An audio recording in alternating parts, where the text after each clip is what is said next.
Hello, good evening and welcome to TV3 News 360 live on TV3. I am Portia Gabor. And I am Martin Asiedu-Dartey. Let's bring you headlines for the next 1 hour.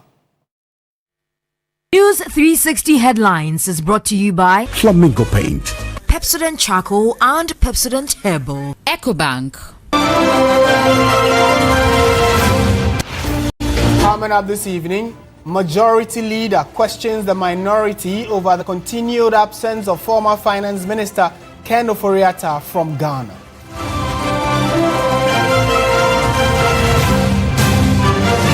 Also tonight, Commissioner for Human Rights and Administrative Justice Joseph Whittle says EOCO did not commit any human rights violations during arrest of NPP Ashanti Regional Chairman.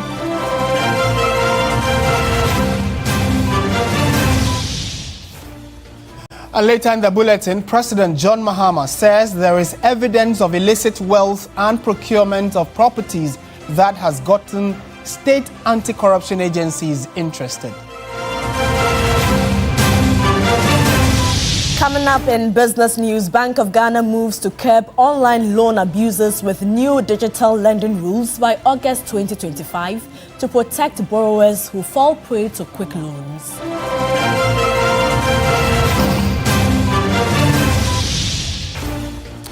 And on the international front, 5 killed in attack on UN aid convoy in Sudan.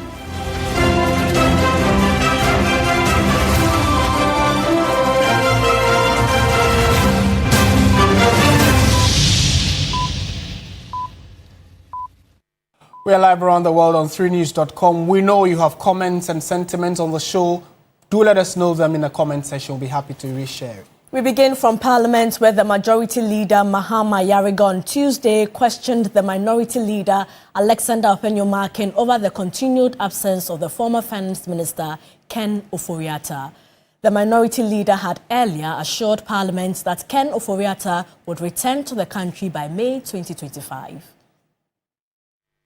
He promised this House that he will bring Ken Ofori-Atta in May. Where is Ken Ofori-Atta? Where is Ken Ofori-Atta? Where is Ken? Where is Ken? Where is Ken?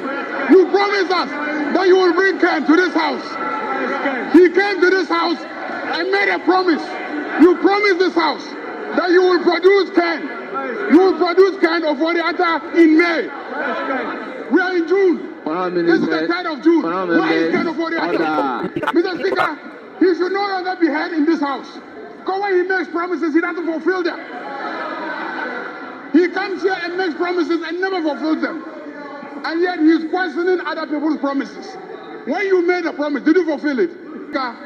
When he promised to sleep at EOCO, by 10 p.m. he left EOCO. He abandoned.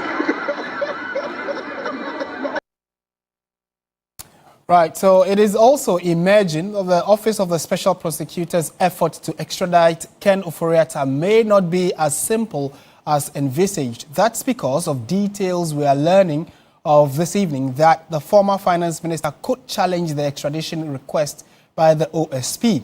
Speaking to TV3, Private Legal Counsel Christian Malmhesi said the OSP may have overestimated his success in having the former Finance Minister returned to the country.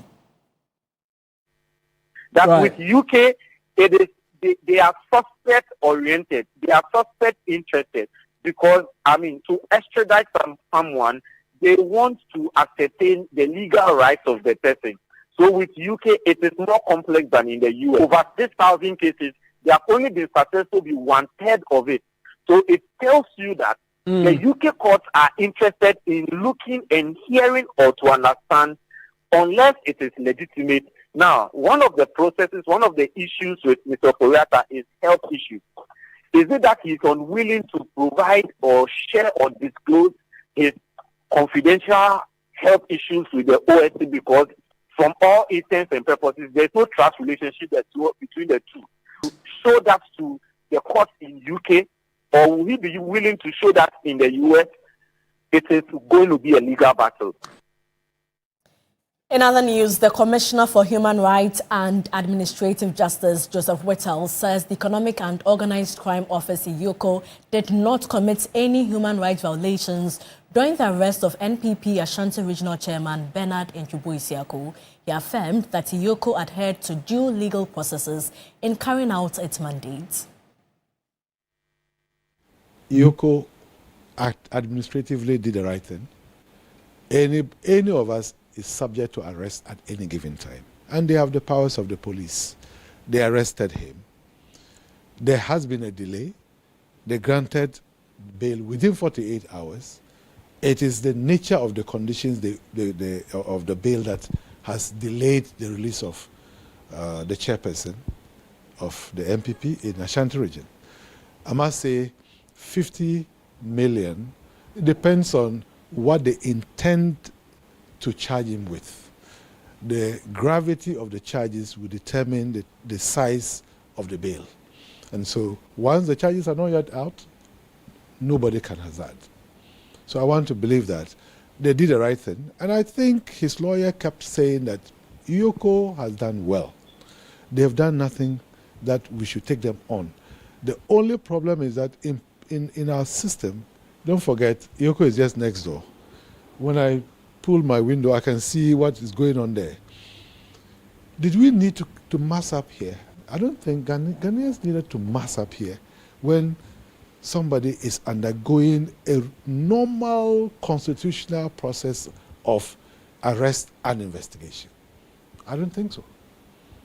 To the extent that this gate of this commission had to be closed because anything could happen.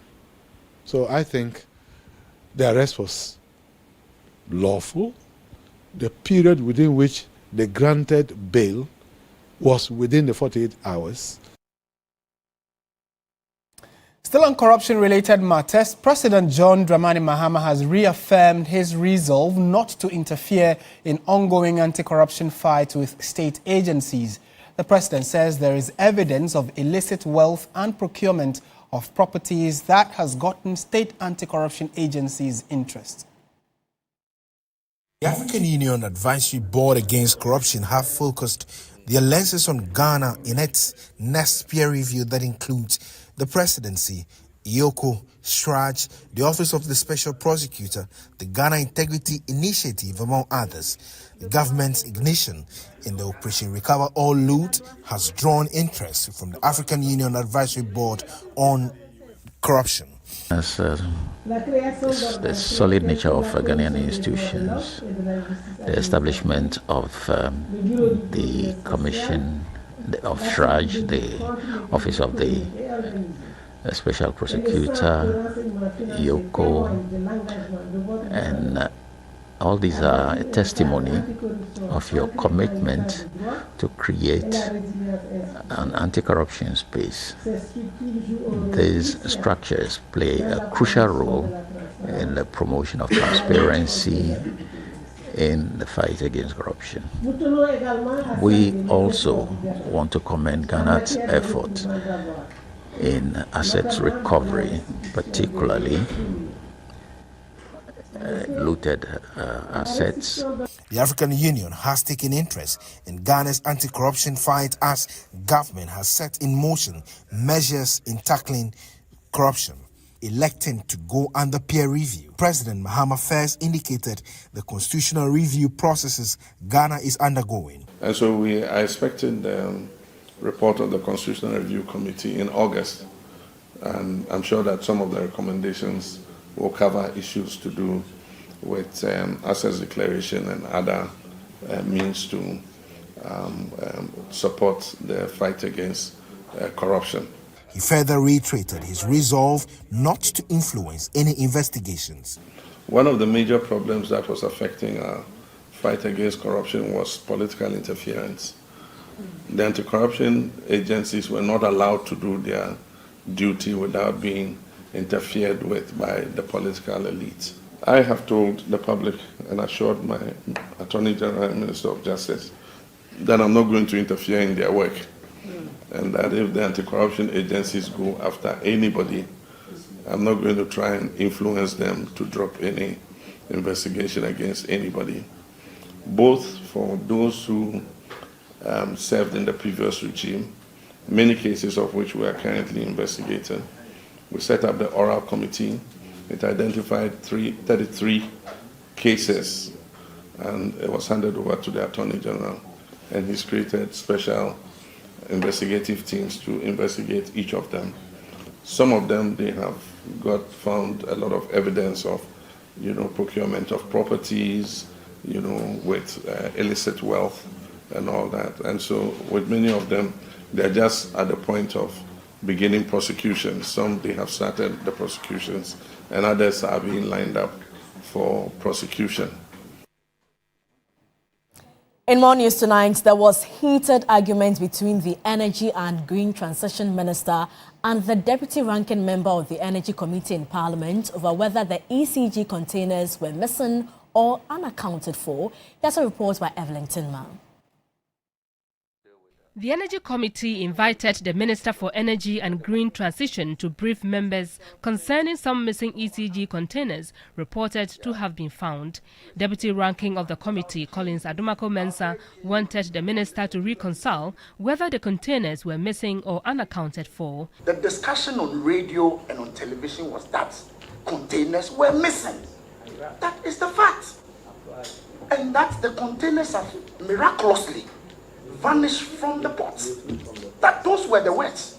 It was not about containers have been, what was the word my brother used? Unaccounted for. They say it's missing. And that a committee had gone to the port to verify the 2,491 that has been given by ECG. When they went, they only found about 1,300 something. There was a rush into the media to create a certain impression. He said, oh, the minister's tone is not different. And that what they heard on TV or radio is that containers are miraculously missing. That's a very mischievous way of presenting the narrative. No. Then it makes it look like the minister went and said miraculously missing. No, you said that. Look, that's what that's the implication. No. Chairman, I'm minister and I'm a member of parliament. Please, when you were speaking, I kept quiet and listening. I said that it's a committee report that was sent to me that 1,300 of the containers, when they couldn't find them, you can say they are missing. But if something is missing, you look for it. What is wrong with looking for missing containers? But if they can't find them, they are missing. If they were not missing, they would have found them. You held a press conference and said they were not missing. You were categorical. And then that is it. So let it be so. John Jinapo, however, insists those involved will be held liable. The objective is to find every single container. For me, that is the most important thing, and not to engage in semantics. Semantics is not what will resolve the problem. Why did we get here? Who slept on the job and allowed such breach, such abuse, such misuse of state resources, that under your supervision, you are supposed to spend 900 and you go spending 8.3 billion. Not 1 year, but 2 years. We won't be here. That should be the focus. Under whose supervision did we see this rot? That you do everything through sole sourcing without recourse to public procurement authority? This cannot be allowed to stand. Don't fault the minister for working to locate the containers. That is the job of the minister. And even if you find them, that should be commendable. But two, and more importantly, those responsible for this reckless dissipation of state resources ought to be held liable. And I hold the view that they should be held liable. The minister is further expected to appear before the plenary this week on the same matter. Today is the 3rd of June, and you know that it's a major date that many Ghanaians recall. So it's been 10 years since flood and fire swept through a street in Kwame Nkrumah Circle, killing more than 150 people. A decade on, we take a look back at the causes, the struggles, and whether or not the country has learned any lessons. Judith Brown reports. It's been 10 years since the twin disaster that brought Ghana to a standstill. Flood and fire, horror and heartbreak. Over 150 lives lost, dozens more injured, a city traumatized. Well, a decade later, the question still echoes. Have we really learned anything?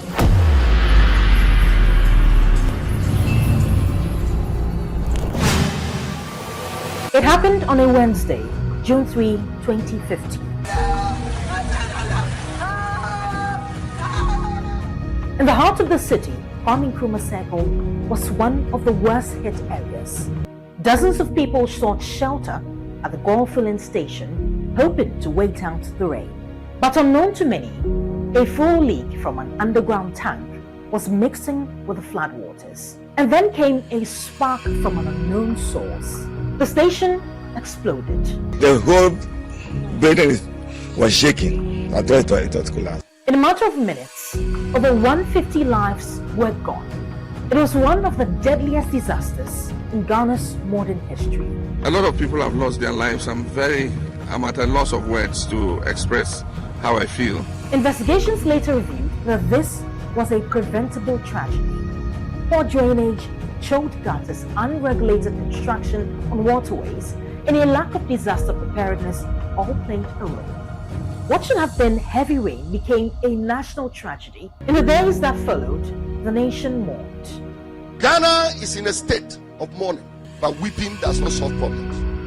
A $15 million recovery fund was also announced, and DNA tests were ordered to identify the victims, and emergency services began desilting drains and clearing debris. For a moment, there was unity, resolve, a commitment to change. But 10 years on, the story sounds all too familiar. Just weeks ago, in May 2025, torrential rains caused major flooding in parts of Accra, especially East Legon Hills. In the aftermath of the June 3 disaster, a 197-page report was commissioned by government. That report detailed failures, the risks, and the recommendations, but it was never fully acted upon. 10 years on, the core problems persist. So what must be done? If we follow the laws, at least about 80% of it, I'm sure that we're going to have a minimization the devastation that we are recording now. It's not enough to build roads and bridges. The country needs to build resilience, because with every rainy season, we risk repeating June 3rd. Judith Brown, TV3 News. Meanwhile, victims of the June 3 twin disaster have been reflecting on life after the tragedy. Our reporter Erica Crunchy also asked them if they think Ghana is prepared to prevent a similar disaster. My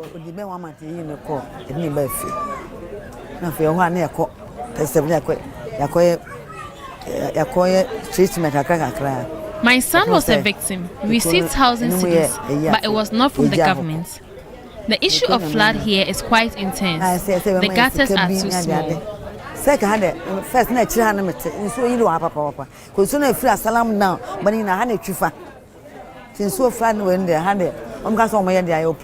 My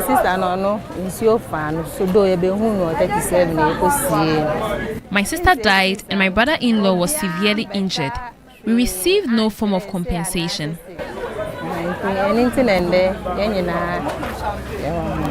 1 year and sana ebe discharge and sana ebo mama ne say nyere ni we film and na end up from Satam basing them challenges. I was with my wife when it happened and I lost her.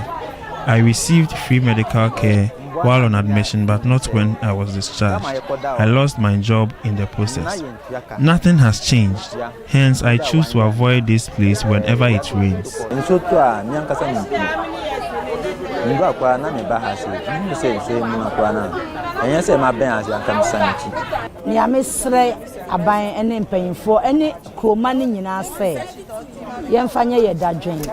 I asked that the government, together with the citizens, put measures in place to help mitigate the problem.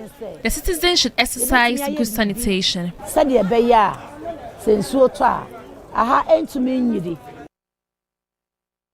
And it's clear that Ghana's flood situation remains unresolved. Well, 10 years after the June 3 disaster, many Ghanaians are still not scared to move around a fuel station when it's raining, particularly in urban Accra.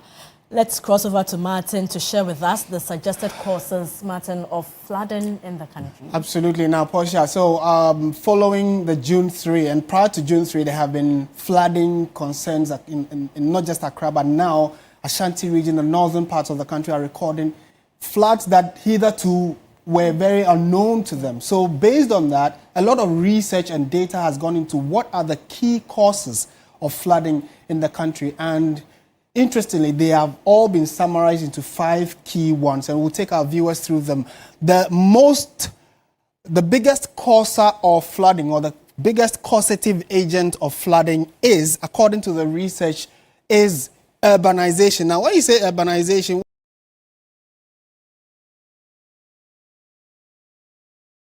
what exactly do you mean? Urbanization, naturally, for instance, in the Greater Accra region, which is the capital, many people are thronging the capital because that's where they believe life is easier and it's quick money. You can get businesses running up and down a lot faster. But when you look critically, the many that are coming would need accommodation, and with that would come drains.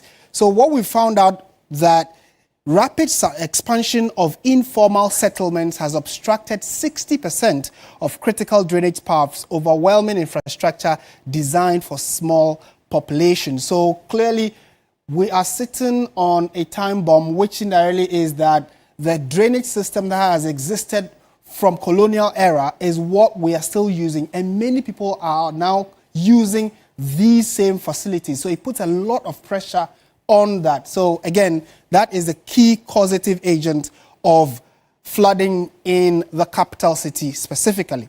The second largest reason why we seem to be having persistent flooding is that of drainage.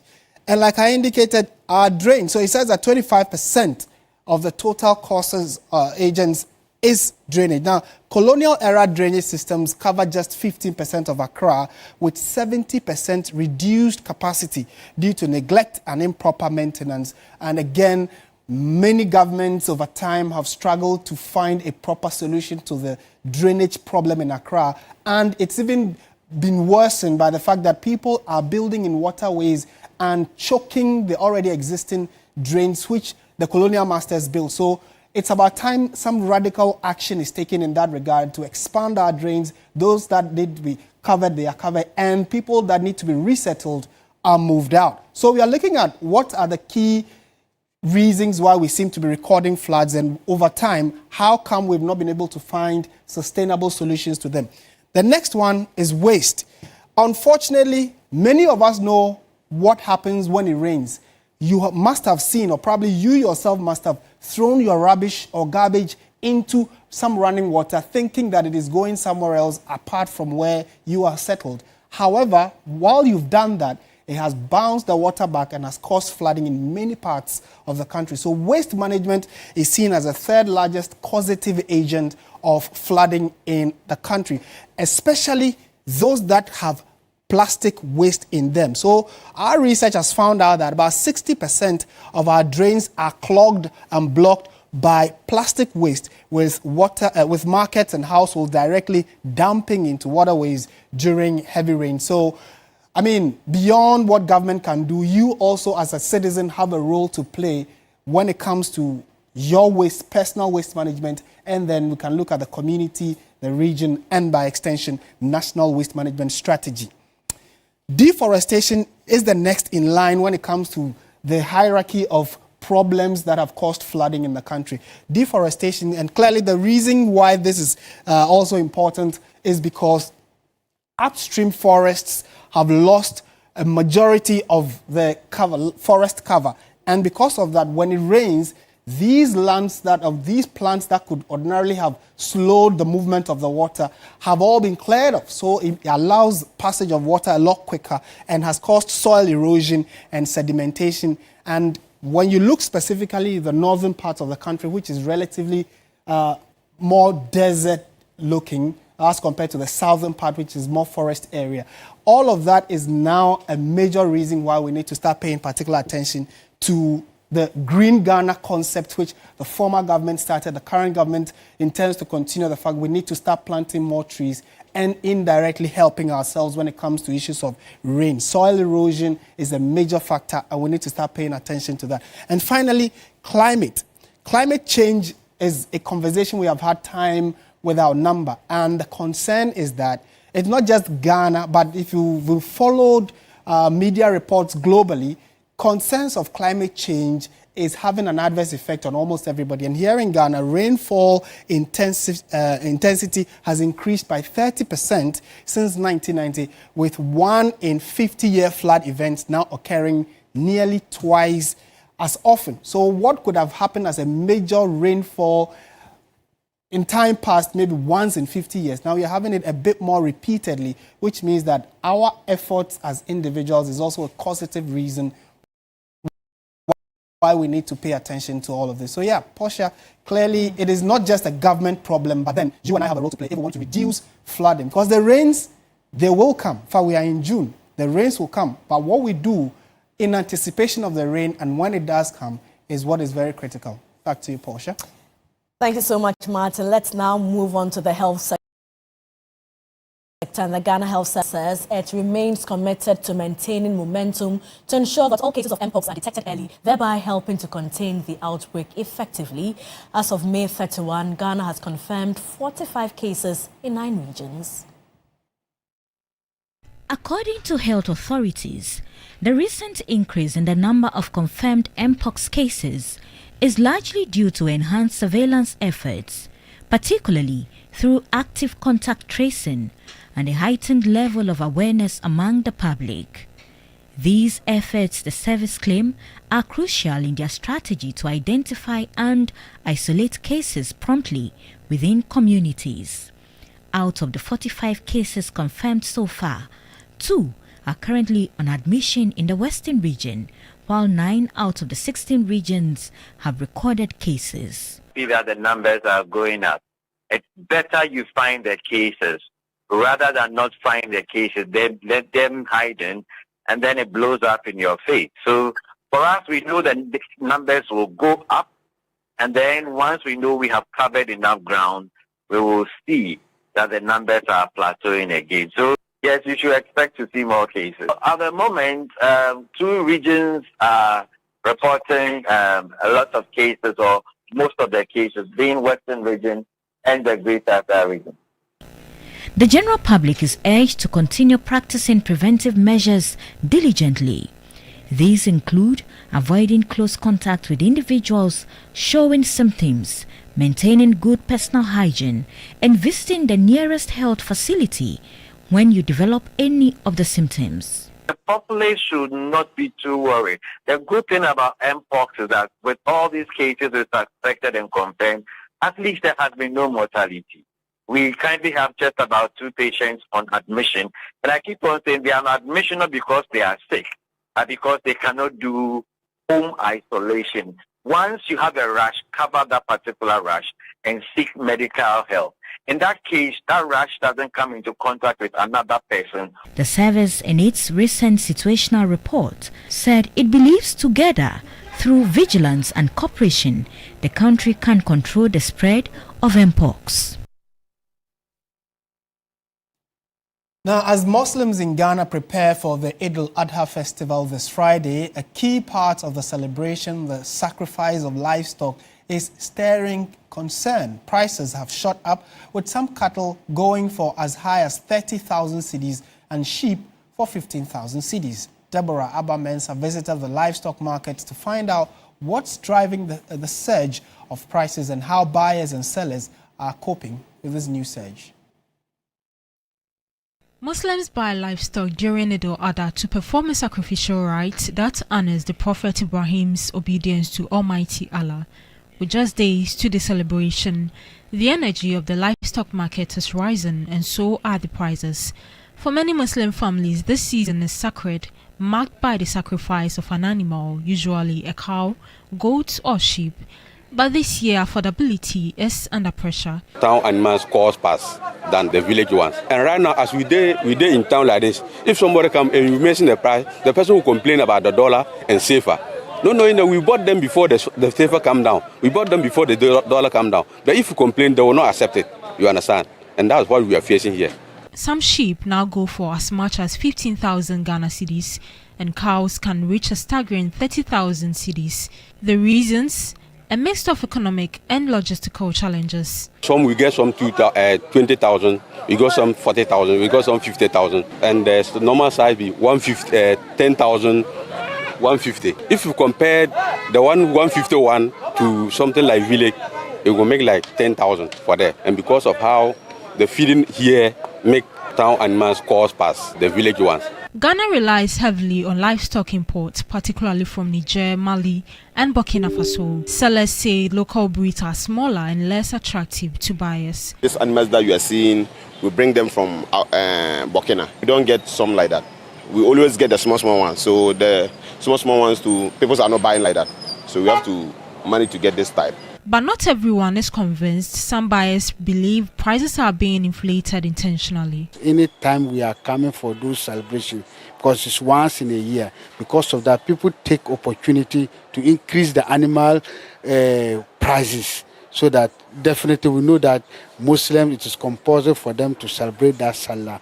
We're able to buy it. Others argue that the high prices are mostly in the capital city. This ram that you see, we bought it 5,000 here. Kintampo, you can get it 3,000 or 2,500. I don't know why. Accra prices are high, too much. So most of us cannot celebrate this Id-ul-Adha. And for many, there is no alternative. The sacrifice is a religious obligation for every Muslim who can afford it. It's a religious duty. We need to do it, and we have to find a way to do it such that the impact and the cost will be minimal to us. So what we do mostly, at least, we find average animals, because some of them, the price depends on the size. So it would be good if you find the biggest, but if you can't do it, you find at least the next that at least suits your pocket.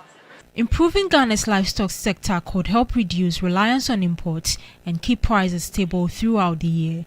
Until then, many families must navigate tough choices between faith, tradition, and finance in a season meant for sacrifice and gratitude. Are you rethinking your profession to venture into livestock farming? Yes, actually, yes, on the side. Well, you're watching News 360 live from the News Hub here at Adesa Wikanda. We have business news coming up shortly. Do stay with us.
The business segment is brought to you by MTN. Touch concentrated perfume.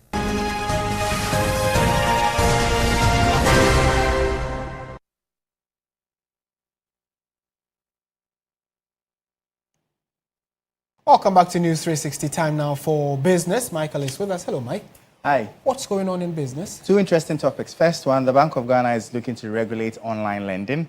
And number two, government is also looking to introduce a new increase the tax on fuel, about 1 cedi.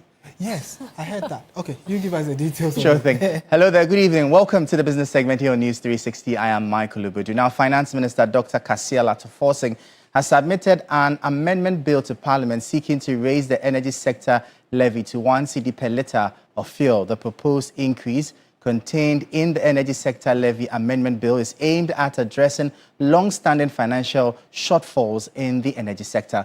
Although government had previously pledged not to introduce new taxes this year, the minister assured Parliament that the recent strengthening of the Ghana cedi would help cushion the impact of the increase. To help raise additional revenue to fund the needs in the power sector, government is proposing an increase in export price of petrol, diesel and related products. The impact will be absorbed by the gains made from the strong performance of the Ghana cedis. The Speaker, I repeat, the impact will be absorbed by the gains made from the strong performance of the Ghana cedis.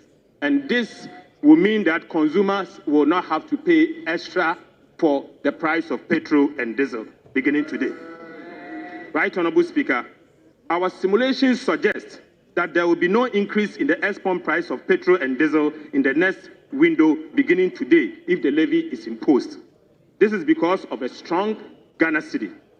Right, Honorable Speaker, the levy will serve as a dedicated source of funding to the power sector, and the proceeds will be earmarked for the procurement of essential fuel for power generation. Now, most fuel stations across the country have reduced prices, offering significant relief to both consumers and businesses. This positive development aligns with earlier projections from the Africa Sustainable Energy Center, which had forecast a drop based on improved macroeconomic conditions and gains in foreign exchange. Executive Director of ASEC, Engineer Justice Ohene Akoto, observed the potential for the downward trend to continue. We are looking at, we buy it at $62 per barrel to $65 per barrel. At the moment, it is doing $64, which falls within a band.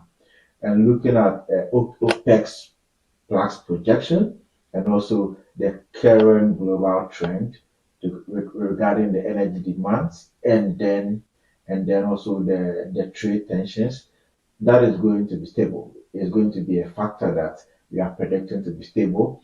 Now, majority for either reduction, being stable, or increasing will depend on the cedi. So the cedi will become a variable. That's when it appreciates. We should see a drop in the prices at the fuel pumps. If the cedi remains stable, the prices is going to be stable. The Bank of Ghana is finalizing new digital lending guidelines expected to take effect by August this year in a bid to tackle growing concerns over the activities of unregulated online loan platforms. Governor Dr. Johnson Isiama says the guidelines will introduce strict rules on licensing, interest rate transparency, customer data protection, and ethical loan recovery methods, measures aimed at shielding vulnerable groups like young people and informal workers from harassment, hidden fees, and scams linked to so-called quick loans. Individuals being shamed or individuals being scammed, all under the guise of assessing what they call quick loans. We cannot allow this to continue, and so we want to put an end to this. The upcoming guidelines, which will be released soon, will bring clear, enforceable standards to both bank-led and non-bank digital lending models. The guidelines will set rules around, for example, licensing and authorization, but also disclosure and interest rate transparency, issues about data protection and customer privacy, and finally, ethical recovery and collection practices. Our goal in this is twofold. We want to protect borrowers, especially the most vulnerable, from exploitation. And secondly, we want to enable responsible, well-regulated digital lenders, including banks and their fintech partners lenders, to be able to thrive. The Ghana Statistical Service is to deploy some 240 national and regional trainers with the necessary skills to oversee field operations for one of the country's most vital economic surveys after successfully completing a training program. The phase 2 of the Integrated Business Establishment Survey aims to gather detailed information from over 40,000 enterprises across all 16 regions of the country. These 240 trainers will now lead the regional level training for approximately 4,000 field officers, supervisors, data quality monitors, and IT support staff.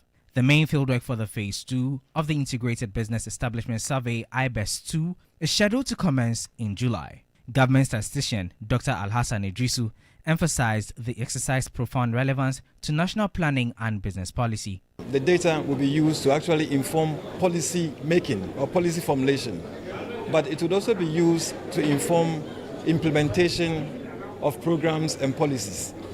The data would also be used in monitoring and evaluation, and eventually we want to see the data that we collect actually result in the outcomes of the people that we all serve. The government statistician urged businesses to cooperate fully with field personnel. Businesses can also have access to the data we collect for planning purposes, so that they would also use it to make decisions at the business level to optimize their growth, to optimize their production, optimize their profitability.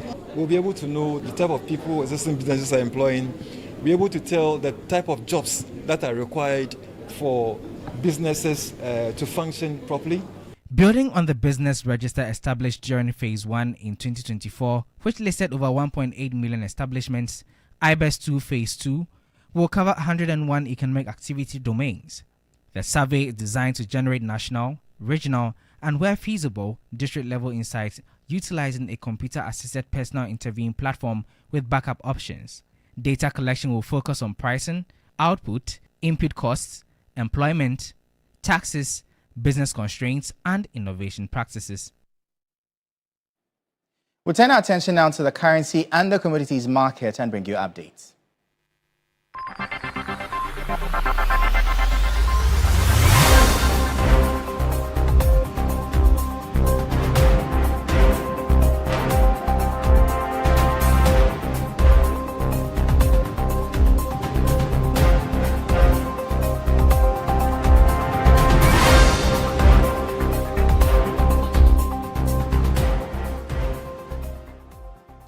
And that'll be all for the business segment here on News 360. I am Michael Obodu. Up next is sports.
Hello there, good evening and welcome to the sports segment here on News 360. My name is Bill Lishen. Now, Ghana's national 100-meter record holder, Abdul-Rashid Saminu, has shared his excitement after shattering the nation's 100-meter record.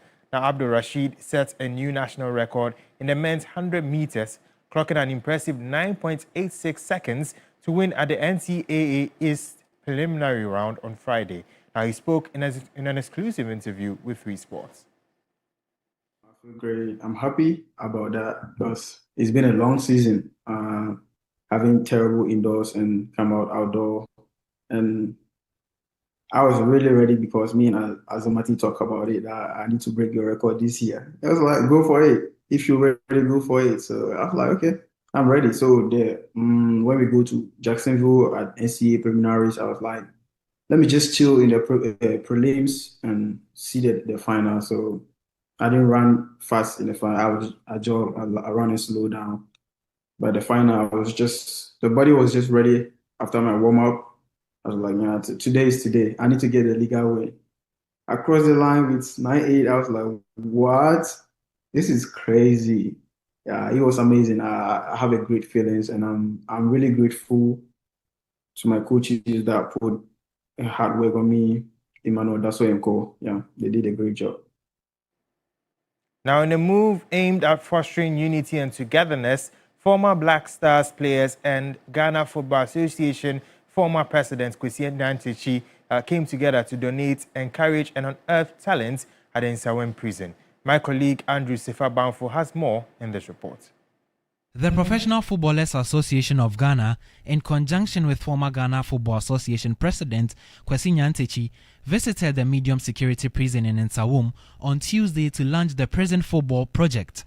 As part of a broader goal to promote inclusivity in society and harness talent, Asiedu-Dartey urged inmates to be hopeful of better days. A part of us, we will never forsake you. We think that it's a learning curve in your life. You will come out of this prison stronger and contribute your quota to the society. Obasanjo, Nelson Mandela, and many leaders went to prison and came out, and they were better people. This initiative that we are launching today was probably done long time in the past by some of our brothers. Abedi Pele and his brother Kwame Ayu and Nania FC, they used to come and play here. Alhaji Ibrahim Slaitete, may his soul rest in peace, used to bring Liberty Oldies here to come and play football. It is all part of our contribution to reassure you that you are part of the society. Inmates took to the field to showcase their talent in a highly competitive game, which saw ex-Black Stars midfielder Emmanuel Ajimambedu participate. Souvenirs from the Professional Footballers Association of Ghana and Asiedu-Dartey were presented to DDP Patrick Thomas Asiedu, who received it and expressed his gratitude on behalf of the inmates. They've come to motivate us and then to motivate you, my dear inmates, that remember that people are outside there and then thinking about you. They brought these donations for you, and then they also came accompanied, they also brought some quantity of rice. To the footballers, both teams, well done. You've actually impressed us, and then they are happy to see your wonderful display. The president of the Professional Footballers Association of Ghana, Sami Kufuor, expressed his satisfaction on a successful launch. And a lot of people that I know here from Ashtown, from Kumasi, Crofrom, it's unbelievable. But like the president said, it's not the end of the world. We are still here just to support you guys. And next time we come here strongly to come and see you. The inauguration is expected to be one of many such meetings, with the PFAG and Asiedu-Dartey determined and committed to bridging the existential societal gap between prisoners, ex-convicts and commoners. Now to our final story, world number 1 Aryna Sabalenka, who faced 3-time defending champion Iga Swiatek in a blockbuster French Open semi-final between 2 title contenders. Sabalenka edged a tight quarter-final clash against China's Olympic champion Zheng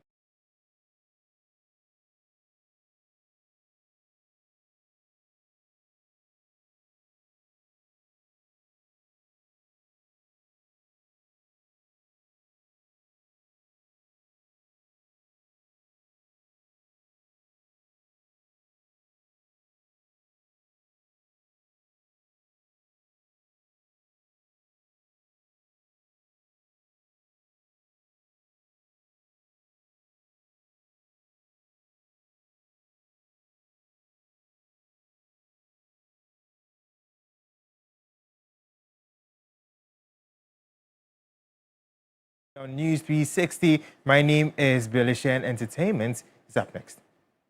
Entertainment news segment is brought to you by GTP Lifestyle, powered by 3 Entertainment.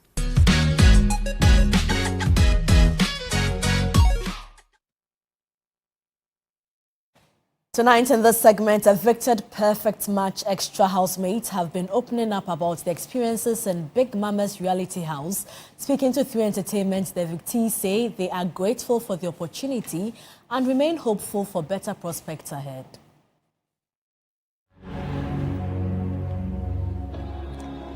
You have been evicted from Big Mama's house.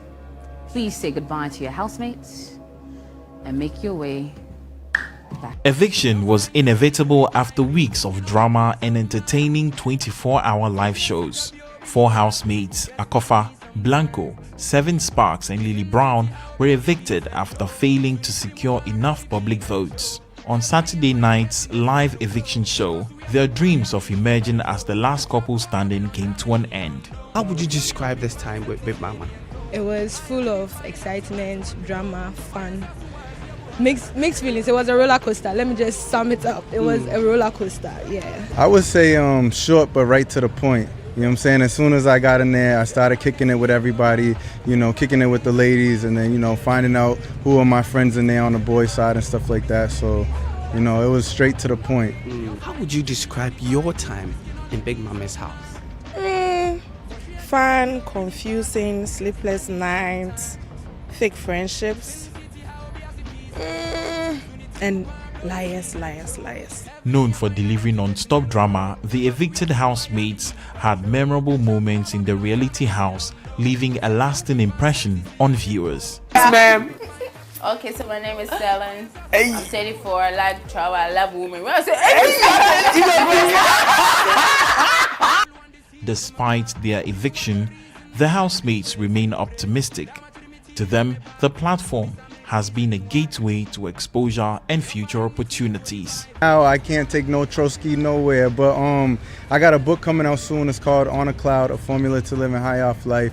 And just continue inspiring people. That's what I do. I inspire people. One thing that I tell people is I'm always able to be 7 Sparks no matter where I go. So I think the reality show is the same way. Being on a reality show, people get to see 7 Sparks a little bit more. I just want to continue doing that. But now that you're out, who would you put your bet on to win the ultimate?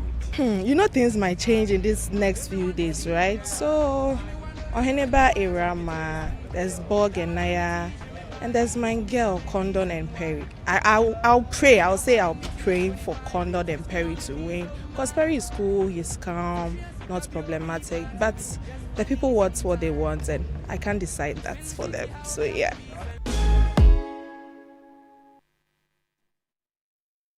Time now for international news. 5 members of a United Nations convoy carrying aid to the war-torn Sudanese city of El Fasher have been killed in an attack, UN agencies have said. Several people were also injured and multiple trucks burnt in Monday night's assault, which took place near El Koma in the state of North Darfur, they added. The 2 sides in Sudan's grueling civil war, the paramilitary Rapid Support Forces, RSF, and the regular army, have accused each other of striking the UN convoy with drones. 2 people who the Ugandan army describe as armed terrorists have been killed in the capital, Kampala, as the country marks Martyrs' Day, a Christian celebration to commemorate the faithful who died 19th century.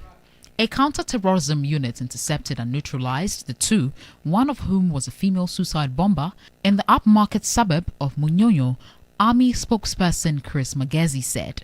At least 27 Palestinians have been killed by Israeli fire as they attempted to collect aid near a distribution site in Gaza, local officials say. Civilians were fired upon by tanks, quadcopter drones and helicopters near the Al-Alam roundabout, about 1 kilometer from the aid sites.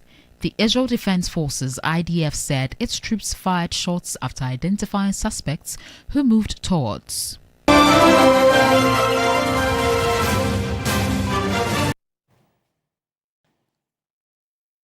So if you check your time, it's just about 8 o'clock. In about an hour from now, you're going to have agenda on your screens with Beatrice Edu and her panelists. You'd want to join them for very insightful discussion.